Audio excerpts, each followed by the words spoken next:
thing. It was a symbol. You mean this? Yes. That exactly.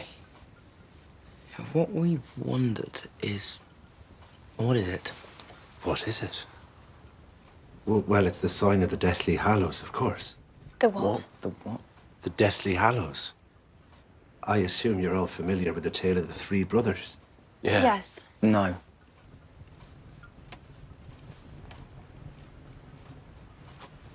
I have it in here.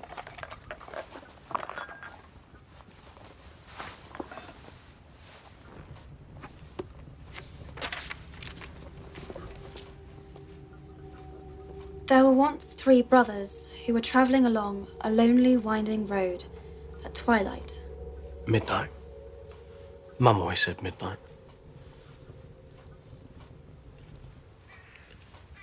But twilight's fine. Better, actually. Do you want to read it? No. There were once three brothers who were traveling along a lonely, winding road at twilight. In time, the brothers reached a river too treacherous to pass.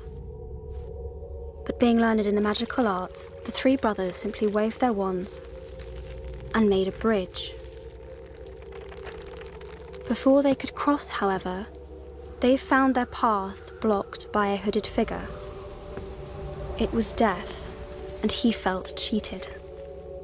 Cheated because travelers would normally drown in the river, but Death was cunning.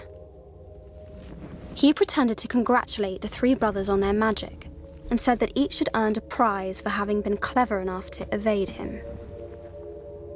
The oldest asked for a wand more powerful than any in existence, so Death fashioned him one from an elder tree that stood nearby.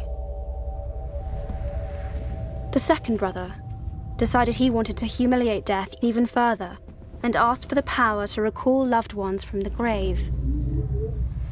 So Death plucked a stone from the river and offered it to him. Finally, Death turned to the third brother. A humble man, he asked for something that would allow him to go forth from that place without being followed by Death. And so it was that Death reluctantly handed over his own cloak of invisibility. The first brother traveled to a distant village, where with the elder wand in hand, he killed a wizard with whom he had once quarreled. Drunk with the power that the elder wand had given him, he bragged of his invincibility. But that night, another wizard stole the wand and slit the brother's throat for good measure. And so Death took the first brother for his own. The second brother journeyed to his home, where he took the stone and turned it thrice in hand. To his delight, the girl he had once hoped to marry before her untimely death appeared before him. Yet soon she turned sad and cold, for she did not belong in the mortal world. Driven mad with hopeless longing, the second brother killed himself so as to join her. And so Death took the second brother.